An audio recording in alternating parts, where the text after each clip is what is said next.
नमस्कार। आज हम बात कर रहे हैं आने वाली हिंदी फिल्म 21 की।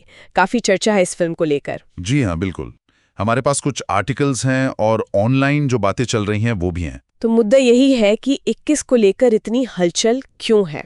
हलचल की वजह भी कई हैं। हाँ, ये कहानी है सेकंड लेफ्टिनेंट अरुण खेत्रपाल की, 1971 युद्ध के हीरो। जिन्हें मरणोपरांत परमवीर चक्र मिला था। जी, भारत का सर्वोच्च सैन्य सम्मान।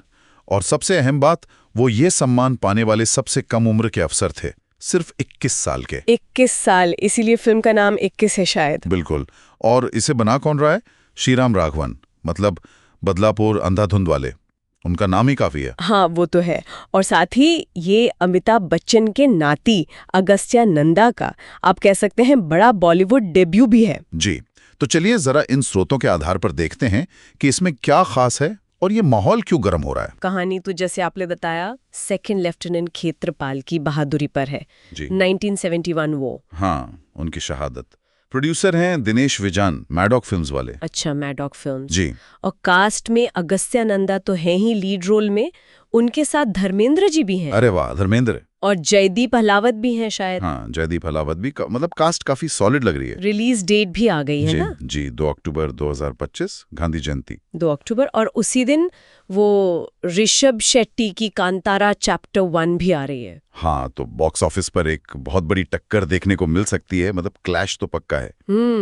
इसका टीजर भी आया है अभी, मैंने सुना काफी इमोशनल है। हाँ, टीजर हाल ही में आया। शुरुआत होती है एक चिट्ठी से जो अरुण खेत्रपाल के पिता को लिखी गई थी, उनके बेटे की शहादत की खबर देते हुए। काफी दमदार शुरुआत है। हाँ, सुनने में ही रोंगटे खड़े हो रहे हैं। बहन नव्या नंदा, अनन्या पांडे। हाँ, मैंने देखा। और अक्षय कुमार की भतीजी नाओमिका सरन ने भी शेयर किया था। जी, लेकिन दूसरी तरफ ऑनलाइन जो चर्चाएं हैं, जैसे रेडिट वगैरह पर, वहां अगस्त्यानंदा की कास्टिंग पर सवाल उठ रहे हैं। हाँ, ये बात तो है। मतलब मिली-जुली प्रतिक्रिया है। कुछ लोग कह रहे हैं कि इतने बड़े, इतने आइकॉनिक हीरो का रोल निभाने के लिए क्या अगस्त्य तैयार है? सही। कुछ लोग उनकी एक्टिंग एबिलिटी पर सवाल उठा रहे हैं, खासकर उनकी पिछली परफॉर्मेंस को देखते हुए। कुछ इसे नेपोटिज्म से भी जोड़ रहे हैं। ये बहस तो चलती रहती है स्टार किड्स को लेकर। बिल्कुल। लेकिन कुछ का ये भी कहना है कि अरुण खेत्रपाल जैसे हीरो का किरदार निभाना बहुत बड़ी जिम्मेदारी है। क्या एक डेब्यू एक्टर वो गहराई ला पाएगा? पॉइंट तो है। लेकिन फिर श्रीराम राघवन का नाम है। वही बात है, श्रीराम राघवन के निर्देशन और जयदीप अहलावत जैसे एक्टर की मौजूदगी से लोगों को उम्मीद भी है। शायद मेकर्स ने यही बैलेंस सोचा हो सकता है। वैसे अरुण खेत्रपाल से जुड़ा वो किस्सा बड़ा कमाल का है, उनके पिता वाला। हाँ, उनके पिता ब्रिगेडियर एमएल खेत्रपाल, वो भी आर्मी में थे। सालों बाद वो पाकिस्तान गए थे। और वहां उनकी मुलाकात उसी पाकिस्तानी अफसर से हुई जिसने जंग में अरुण को मारा था। उस ब्रिगेडियर ने खुद अरुण खेत्रपाल की बहादुरी की तारीफ की थी। कहा था, आपके बेटे ने हमें हराया। ओह, सच में ये बातें कहानी को और वजन देती हैं। बिल्कुल, ये फिल्म के इमोशनल कोर को दिखाता है। लेकिन देखिए, फिल्म एक बिजनेस प्रोजेक्ट भी है। हाँ, वो तो है। मैडॉक फिल्म्स का जिक्र आया था। जी, तो मैडॉक फिल्म्स पर भी बात हो रही है।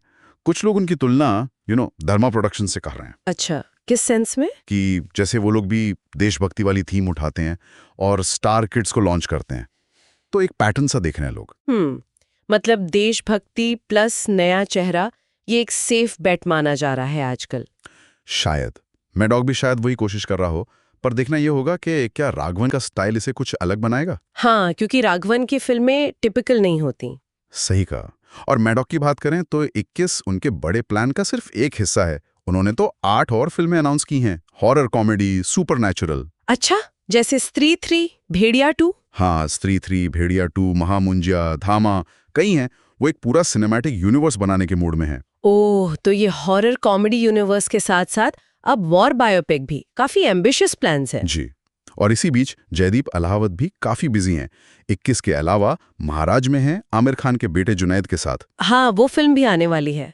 फिर सैफ अली खान के साथ ज्वेल थीफ है, और पाताल लोक का सीजन 2 तो है ही। सही, मतलब अहलावत के पास प्रोजेक्ट्स की कमी नहीं है। अच्छा, एक बात और थी, अगस्त्या नंदा ने कहीं कहा था कि वो नाना अमिताभ से ज्यादा मामा अभिषेक के फैन हैं। हाँ, ये बात आई थी सामने। कहा था कि धूम जैसी फिल्में देखकर बड़े हुए हैं। शायद उनके टेस्ट का अंदाजा लगता है इससे। हो सकता है। तो कुल मिला के 21 एक बहुत इंटरेस्टिंग पैकेज लग रहा है। बिल्कुल, एक नेशनल हीरो की कहानी, एक बेहतरीन डायरेक्टर, एक चर्चित डेब्यू, बॉक्स ऑफिस क्लैश की संभावना और कास्टिंग पर बहस, सब कुछ है। हाँ, और यहीं पर एक सवाल मन में आता है। जब किसी राष्ट्रीय नायक की कहानी पर्दे पर आती है और उसे निभाने वाला एक नया चेहरा हो, जिसकी बैकग्राउंड पर इतनी बात हो रही हो, तो ऑडियंस आखिर किस चीज को तवज्जो देगी? मतलब क्या कहानी का दम और डायरेक्टर का क्राफ्ट हावी रहेगा, या फिर एक्टर को लेकर जो चर्चाएं हैं वो फिल्म देखने के अनुभव पर असर डालेंगी? ये बहुत वैलिड सवाल है और इसका जवाब तो शायद फिल्म रिलीज होने पर ही मिलेगा। दर्शक कैसे रिएक्ट करते हैं ये देखना दिलचस्प होगा। सही कहा, इस पर सोचा जा सकता है। खैर, आज के लिए इतना काफी है। जी बिल्कुल, धन्यवाद।